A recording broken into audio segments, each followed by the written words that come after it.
दोस्तों, अगर आप यूपीपीसीएस दिसंबर अटेम्प्ट दे रहे हो और आपने अगर 10 इयर्स का पेपर एनालाइज नहीं किया तो आप सबसे बड़ी मिस्टेक कर रहे हो।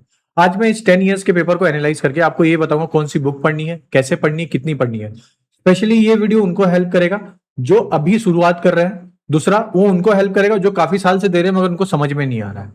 अगर आप चाहते हो कि इस बार मेरा प्रीलिम्स पास हो जाए, मैं इस एग्जाम के सेकंड स्टेप में जाऊं, तो इस वीडियो को एंड तक देखिएगा।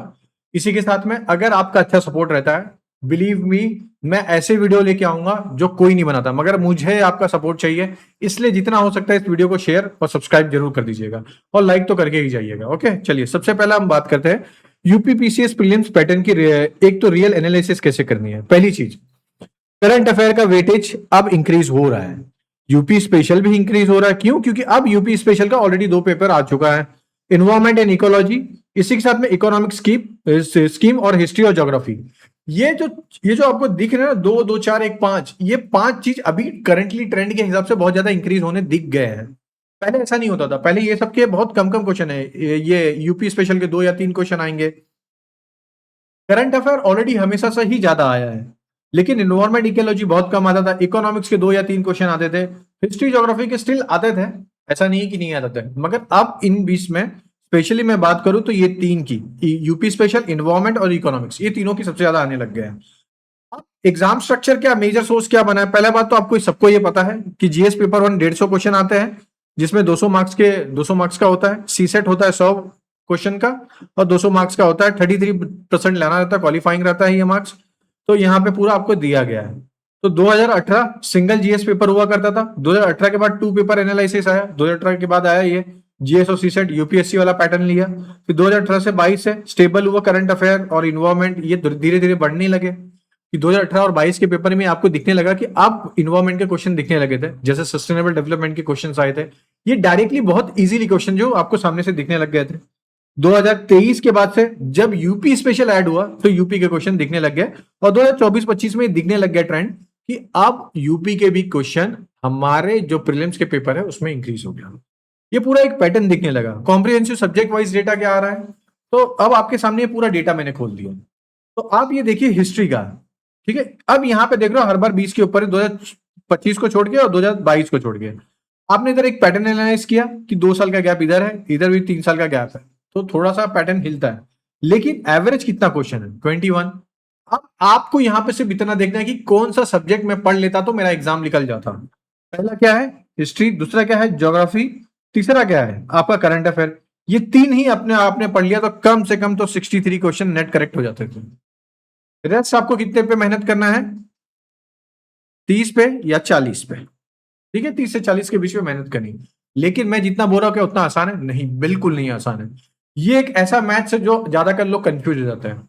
लेकिन मैं यहां पे ये बताना चाह रहा हूं, आप बस ध्यान से सुनिएगा। मैं इस चीज की गारंटी देता हूं, अगर आपने ये अप्लाई कर लिया तो आपका निकलने की गारंटी मैं ले लेता हूं। लेकिन आपको ध्यान क्या देना है? पहली चीज, आप क्या चीजें मजबूत कर सकते हो। हिस्ट्री में मॉडर्न हिस्ट्री मजबूत कर लीजिए, ज्योग्राफी में वर्ल्ड ज्योग्राफी मजबूत कर लीजिए, और इंडिया का रिवर सिस्टम स्पेशली और माउंटेन एरिया ये देख लीजिए। सेम चीज है पॉलिटी का, तो पॉलिटी तो सबकी अच्छी होती, कोई ऐसा नहीं है जिसकी नहीं अच्छी हो। इकोनॉमिक्स बहुत इजी आती है, बिलीव मी। अगर आपने बजट पढ़ लिया यूपी का और सेंट्रल का तो आराम से हो जाएगा। सेम चीज है साइंस टेक में, बायोलॉजी अच्छे से कर लीजिए, हो गया आपका। तो ये सब चीजें आप इसके अंदर से करके जाओगे। मैं ये बोलता हूं ना, आप 105 नेट क्वेश्चन करेक्ट करके लेके आ सकते हो। और मैं इसलिए बोल रहा हूं कि मैं खुद कर सकता हूं तो आप क्यों नहीं कर सकते हो। और यहाँ पे मैं इसलिए डीपली एनालाइज करके भी लेके आया हूँ। यहाँ पे आपको एक एक डेटा दिख भी रहा है। कुछ लोग का क्या होता है कि वो आपको मिसलेनियस के ऊपर से बोल के और आपको बोलेंगे भाई पढ़ते रहो, यहाँ से आ जाएगा, ये आ जाएगा। नो डाउट है, होता है, मगर कभी कभार मिसलेनियस के क्वेश्चन भी कम आते हैं। तो उस टाइम पे आप क्या करोगे? और यहाँ पे मैं 2026 के लिए सिर्फ इतना कर सकता हूँ कि हाँ, हो सकता है गवर्नमेंट की स्कीम से क्वेश्चन कम आए। ये 7 दिख रहा है, यहाँ पे भी 8 या 9 ही क्वेश्चन आए मिसलेनियस से, तब आप क्या करोगे? इसके लिए मैं बोल रहा हूँ पहले इतने सब्जेक्ट पे फोकस कर लीजिए। Okay. Year by year exam evolution हुआ है कि पहले बैलेंसिंग ट्रेंड पैटर्न चलता था कि भाई कोर चल रहा है 88 क्वेश्चन, करंट अफेयर के 22 आ रहे हैं, यूपी स्पेसिफिक के 1 आ रहे हैं। 2020 में क्या हुआ कि करंट अफेयर 39 आ गया, इन्वायरमेंट 8 आ गया, समसामयिक से 39 वही हो गया। फिर उसके बाद आया 2021 का, थोड़ा सा ट्रेंड बढ़ा, मिसलेनियस भी आया। फिर आया 2022 का, फिर इन्वायरमेंट यहाँ पे पीक पे आया। 25 क्वेश्चन डायरेक्टली और इनडायरेक्टली करंट अफेयर से मिक्स करके पूछ लिया गया था। अब सेम चीज, अब थोड़ा सा ऊपर जाएंगे तो यूपीएससी की तरफ फिर अप्रोच लेने लगे 2023 में, स्ट्रॉन्ग कोर करने लगे, कॉन्सेप्चुअल डेप्थ पे गए। फिर 2024 का क्वेश्चन आया जिसमें से बहुत ज्यादा लोगों को हार्ड लगा। क्यों? क्योंकि अब कॉन्सेप्ट से क्वेश्चन ज्यादा आने लग गए थे। अब आया 2025 का, जो अभी सब जन रिसेंटली पेपर देके भी आए थे, सबको पता है उसका क्या दुख दर्द है। पेपर क्यों बड़ा था? क्योंकि डेप्थ में और क्रिटिकली एनालाइज के हिसाब से काफी अच्छा पेपर आ गया था। तो ये कहां से आपको पता चल रहा है? ये पूरा ट्रेंड है। तो अब क्या आपको लगता है क्या इसके बाद पेपर इजी आएगा? बिल्कुल नहीं आएगा। जो ये सोचता है सिर्फ घटना चक्र पढ़ के एग्जाम निकल जाएगा ना, भाई उससे बड़ा कोई मूर्ख नहीं है। अब आपको यहां पे समझ जाना है कि सिर्फ घटना चक्र नहीं, एक अच्छा अप्रोच रखना पड़ेगा, एटलीस्ट यूपीएससी वाला अप्रोच रखना पड़ेगा। क्योंकि अब आप एग्जामिनर के माइंडसेट से सोचिए कि एग्जामिनर भी चाहता है कि मुझे ऐसे बच्चे मिले जो यूपीएससी से अगर नहीं हुआ है तो कम से कम यूपी पीसीएस में आके भी वो एक अच्छा परफॉर्म कर पाए। तो उनका लेवल यूपीएससी वाला मैच करवाने की कोशिश की जा रही है। क्रिटिकली ट्रेंड एनालिसिस के हिसाब से करंट अफेयर बहुत वॉलेटाइल है और चांसेस है कि ये पूछा भी जाए। तो यहां पे आप ज्यादातर फोकस रखिएगा। दूसरा HGP, हिस्ट्री, ज्योग्राफी, पॉलिटी, ये तीन ऐसे सब्जेक्ट है जो स्टेबिलिटी मेंटेन रखे हैं। मतलब आपको ये तीनों सब्जेक्ट बहुत अच्छे से करके जाना है, हिस्ट्री, ज्योग्राफी, पॉलिटी। किसी भी हाल में ये वीक किसी का ना हो, वरना तो एग्जाम नहीं निकलेगा। बिलीव मी, बेवकूफ बनाने वाला काम नहीं कर रहा हूं, इसलिए सीधा समझाओ, ये तीन सब्जेक्ट बहुत अच्छे से करके जाइएगा। यूपी स्पेसिफिक जो शार्प राइज है वो आपको देखना पड़ेगा, मगर वो मेंस अगर आपने पढ़ रहे हो अभी तो हो जाएगा, मैंने ऑलरेडी पिछले वाले वीडियो में कवर करवाया है। यूपी स्पेसिफिक शार्प राइज हो गया था, इन्वायरमेंटल वेरिएशन आने लगे थे और इकोनॉमिक स्कीम तो स्ट्रांगली बढ़ा है और हो सकता है अगले साल और भी बढ़े, मगर कॉन्सेप्चुअल क्वेश्चन ज्यादा बढ़ेगा मैं जहां तक समझता हूं। अब क्वेश्चन का स्टाइल कैसा रहा है? 2018 में फैक्चुअल होता था, 2018 के बाद से धीरे धीरे अब कॉन्सेप्चुअल आने लगा। स्पेसिफिकली मैं बात करूं तो 2023 से लेकर 2024 और 25 के बीच में यहाँ पे जो क्वेश्चन आने लगे अब काफी ज्यादा एनालिटिकल डेप्थ में आने लगे। इसी के साथ में हिस्ट्री का आप देख सकते हो, ज्योग्राफी है, पॉलिटी है, इकोनॉमिक्स है, कुछ इंपॉर्टेंट सब्जेक्ट्स है, कुछ इंपॉर्टेंट टॉपिक्स हैं जो मैंने बनाया है। अच्छा सब्सक्राइबर मिलता है मुझे इस वीडियो से, तो मैं ये चीजें आपके साथ शेयर भी करूंगा। बस मुझे इस वीडियो पे सब्सक्राइबर बहुत अच्छी चाहिए, लाइक भी बहुत अच्छी चाहिए, क्योंकि मुझे नहीं पता और कौन क्या कर रहा है, लेकिन मैं अगर आपको ये सब चीजें देने के लिए कोशिश कर रहा हूं तो प्लीज आप भी अपनी तरफ से कुछ सपोर्ट करिए। ओके, अब स्ट्रेटेजिक प्रायोरिटी टीयर्स क्या है? सबसे पहला क्या होना चाहिए? History, geography, polity, current affair, UP special. ये तीन आपने ये इतने 1 2 3 4 5 अपने अच्छे कर लिए तो 60% लगभग आपके सिलेबस कंप्लीट हो गए और ये आपके काफी ज्यादा एग्जाम के पास तक जा सकता है। फिर दूसरा क्या है? इन्वायरमेंट, इकोनॉमिक्स और स्कीम्स है। लास्ट में साइंस टैग रखा हूं, मगर आप समझ सकते हो कि साइंस टैग को आप सेकंड भी रख सकते हो, कोई दिक्कत नहीं है। लेकिन जिस हिसाब से टेबल बना ना उस हिसाब से ध्यान दीजिएगा। यहाँ पे मुझे पूरा एक परसेंटेज वाइज भी बताया कि हिस्ट्री कितना परसेंट कैरी कर रहा है, करंट अफेयर कितना परसेंट कैरी कर रहा है, साइंस एंड टेक कितना परसेंट कैरी कर रहा है। तो ये सब चीजें क्या है? ये सब चीजें इतनी डीप डेप्थ में मिला है ना, आपको कोई बता नहीं सकता। अब 6 मंथ की स्ट्रेटेजी और फाउंडेशन और इंटीग्रेशन कैसे चलना चाहिए।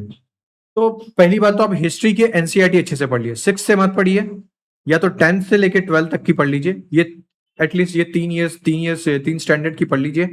पीवाईक्यू सॉल्व करिए 2019 से 25 तक के बीच में, काफी डेप्थ में एनालाइज करिए, ना कि पूरा पीछे 1997 से करिए, नो दिक्कत है करिए, लेकिन पहला 2019 से लेके 2025 तक अच्छे से करके लीजिए। पॉलिटिकल लक्ष्मीकांत है, इसके लिए 2 एनसीईआरटी है, उसको अच्छे से देखिएगा। यहां से आपको काफी चीजें पॉलिटी की क्लियर हो जाएगी। ज्योग्राफी के लिए एनसीईआरटी मोर देन इनफ है, ज्यादा कुछ मत करिएगा। करंट अफेयर के लिए हमारे भी प्रोग्राम चल रहा है, आई दृष्टि भी आती है, हम सब चीजें कवर करवा के देंगे, इसलिए आप थोड़ा भी चिंता मत करिएगा।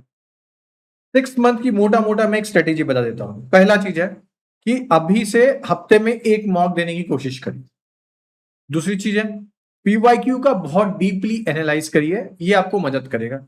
तीसरी चीज है शॉर्ट नोट्स, शॉर्ट नोट्स वैसे बनाइए जो आपको याद नहीं हो रहा है। दूसरा है सीसेट को टारगेट, सीसेट का अपना एक टारगेट तैयार करते रहिए, धीरे धीरे थोड़ा थोड़ा पढ़ते रहिए, लास्ट के 2 महीने के लिए मत छोड़िए। अभी टाइम है, काफी लोग टाइम है, क्योंकि अभी ज्यादातर लोग तो क्रिकेट ही देख रहे होंगे, जैसे कि कल वर्ल्ड कप तो हो ही रहा है, तो थोड़ा सा ध्यान दीजिए यहाँ पे भी।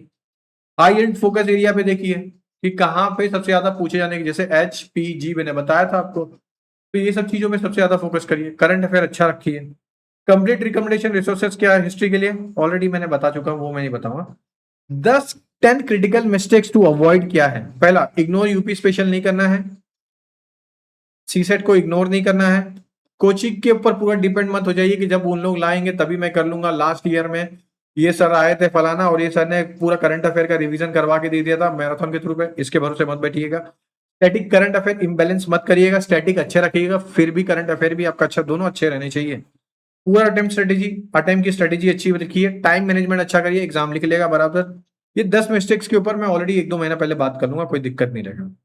कट ऑफ के ऊपर से थोड़ा सा बात कर लेते हैं तो अप्रोक्सीमेटली 97 तक जाता है नेट क्वेश्चन करेक्ट, वो आप कर भी सकते हो।